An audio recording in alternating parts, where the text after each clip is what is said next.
အားလုံးပဲမင်္ဂလာပါ 401k ဆိုတာဘာလဲတချို့က 401k အကြောင်းကိုကောင်းကောင်းနားလည်ပေမဲ့တချို့က 401k အကြောင်းကိုသိပြီးတော့သေးချာသဘောမပေါက်နားမလည်တဲ့လူရှိပါတယ်ဒါကြောင့်ကျွန်မအတွေ့အကြုံအရကြုံလာခဲ့တဲ့ 401k 403b အကြောင်းကိုနားလည်တော့ရှင်းပြပေးပါမယ်ဆိုတော့ 401k ဆိုတာဘာလဲဒီ USA မှာကျမတို့အလုပ်လုပ်သူအားလုံးပေါ့နော်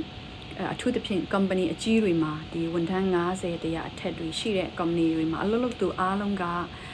401k အကြောင်းကို 401k ဆိုတဲ့စကားလုံးကိုကြားဖို့ကြပါတယ်ယူထားကြပါတယ်ဆိုတော့ဒါဘယ်လိုမျိုးလဲပေါ့နော်ဆိုတော့ဒါဟာ401k ဆိုတာတော့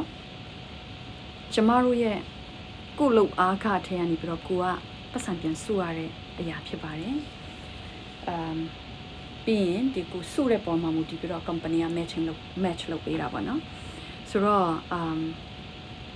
ငွေစုတဲ့ plan လို့အတူကတည်ထားရင်အကောင်းဆုံးပဲဖြစ်ပါတယ်ဆိုတော့ဒီ 401k plan အမျိုးအစားဘယ်လိုမျိုးရှိတာလဲဆိုရင် 401k မှာအထူးသဖြင့်ဒီ profit company တွေမှာဆိုရင် 401k လို့ခေါ်တယ်ဒီ non profit တွေမှာကြတော့သူက 403b လို့ခေါ်ပါတယ်ဒါပေမဲ့သူရဲ့သွားပုံလာပုံတွေအားလုံးကတော့အများစုတူပါတယ်ဒီပြီးတော့ဒီအစိုးရရဲ့တကယ်ဒီဗာလဲအစိုးရဝန်ထမ်းဒီအထက်ပိုင်းတွေပေါ့နော်သူတို့မှာတော့တခြားဟာရှိတယ်အဲ့ဒါတော့ကျွန်မမကြုံဘူးမသိတဲ့အတွက်ကြောင့်ကျွန်မသိတာတွေပဲရှင်းပြပါမယ်ဆိုတော့သူ့မှာ 401k မှာ plan မျိုးစုံရှိတယ်နော် plan မျိုးစုံရှိတယ်ဆိုတော့ဒီ traditional 401k plan လား Roth 401k plan လား simple 401k plan လားဒါမှမဟုတ်ဗာလဲနောက်တစ်ခုက safe harbor 401k plan လို့ခေါ်တယ်အဲ့ဒါဆိုရင်ကျွန်မကြားတော့ကြားဘူးဆိုတော့ပထမနှစ်ခုဖြစ်တဲ့ traditional နဲ့ Roth ဒီနှစ်ခုတော့ popular ဖြစ်ဆုံးဖြစ်ပါတယ် company အများစုကလည်းသုံးထားတာဖြစ်ပါတယ်ဆိုတော့ဒါတွေကသူ့ရဲ့ plan တွေဖြစ်တယ်ဆိုရင်ကျမတို့အလုပ်လျှောက်တဲ့ခါမှာwinner နဲ့တခါရဲ hire ဖြစ်သလားဒါမှမဟုတ်ရပောင်30အကြာမှာ hire သလား60 90ဒီလိုမျိုးနဲ့ hire လုပ်တဲ့ချိန်မှာ form တွေဖြစ်ရပါတယ် hire ဖြစ်ပြီး company ရဲ့လူ company ရဲ့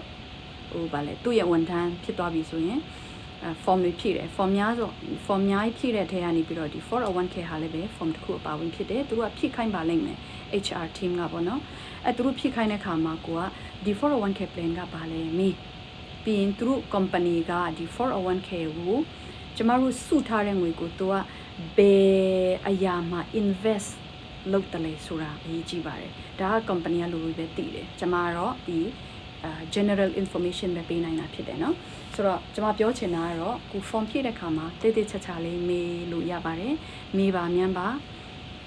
ဆိုတော့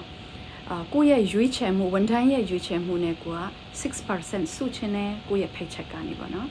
7% စုချင်တယ် 5% စုချင်တယ် 10% စုချင်တယ်အဲ့လိုမျိုးနဲ့ကိုကစုရတာဖြစ်တယ်ကိုယ့်ရဲ့စုထားတဲ့ဟာဗာလဲ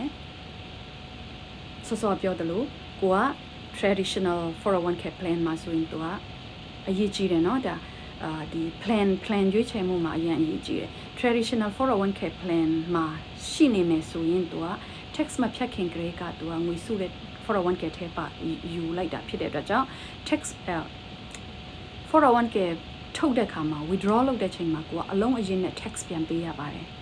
ပြီးတော့နောက်တစ်ခုကကျတော့ Roth 401k ROTH Roth 401k plan မှာကိုကရှိနေတယ်ဆိုရင်တော့သူက tax ဖြတ်ပြီးမှပတ်စံကသူကသွားတာဖြစ်တဲ့အတွက်ကြောင့်စုတာဖြစ်တဲ့အတွက်ကြောင့်ကျမတို့ပတ်စံထုတ်တဲ့ခါမှာ withdraw လုပ်တဲ့ခါ 401k withdraw လုပ်တဲ့ခါမှာ tax ပေးစရာမလိုတော့ဘူး tax free ဖြစ်သွားပါတယ်ဆိုတော့ဒါကတော့တကယ်ပထမအဆင့်တည်တင်တဲ့ 401k အကြောင်းဖြစ်တယ်။နောက်များမှာတနှစ်မှာဘယ်လောက်ထိစုနိုင်တယ်လဲဘယ်လို withdraw လုပ်ရမလဲဒီ 401k ကိုပြန်ကိုယ့်ရဲ့ငွေကိုပြန်ချီးယူလို့ရတယ်လားအဲ့လိုမျိုးလေးတွေကိုကျွန်မတစ်စင်ပြီးတစ်စင်ထပ်ပြီးတော့ရှင်းပြပေးသွားပါမယ်။အခုကတော့ဒီလောက်နဲ့ပဲအားလုံးကို Happy New Year လို့ပြောချင်ပါတယ်။ Bye bye